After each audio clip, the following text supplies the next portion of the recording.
বন্ধুরা, তোমরা তো অনেক হালুয়াই খেয়েছো। আজকে আমি বানাবো ছোলার ডালের হালুয়া।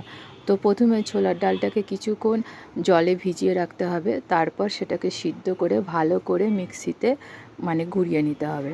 দেখো, মিক্সিতে আমি ভালোভাবে পেস্ট করার পর এমন হয়েছে।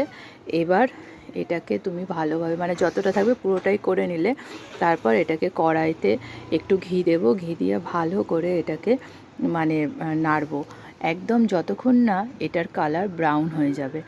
এটা করতে সত্যি খুব কষ্ট হয়, তাই জন্য বেশিরভাগই আমি ছোলার ডালের হালুয়া বানাই না, কারণ খুব কষ্ট হয়। এইভাবে নাড়তে নাড়তে হাত একদম ব্যথা হয়ে যায়। তবুও কিছু করার নেই, মাঝে মাঝে খেতে ইচ্ছা করলে তখন তো বানাতেই হবে।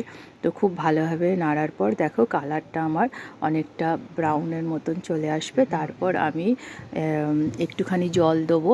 জলেতে চিনি দেবো, চিনিতে কাজু কিশমিশ গোলাপ জল এগুলো সব দিয়ে খুব ভালোভাবে নাড়বো। তারপর সেই যেটা ভেজে রাখলাম সেই ছোলার ডালটা ওতে দিয়ে দিলাম। এবারে খুব সুন্দর করে নাড়তে হবে, নেড়ে নেড়ে নেড়ে একদম এটা যখন একদম দেখো হালুয়া টাইপের শেপে চলে আসবে, তখন এর উপর দিয়ে একটু ঘি দিতে হবে।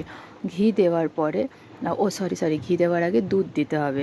দুধ দিয়ে আবার ভালো করে খুব ভালোভাবে নাড়বো।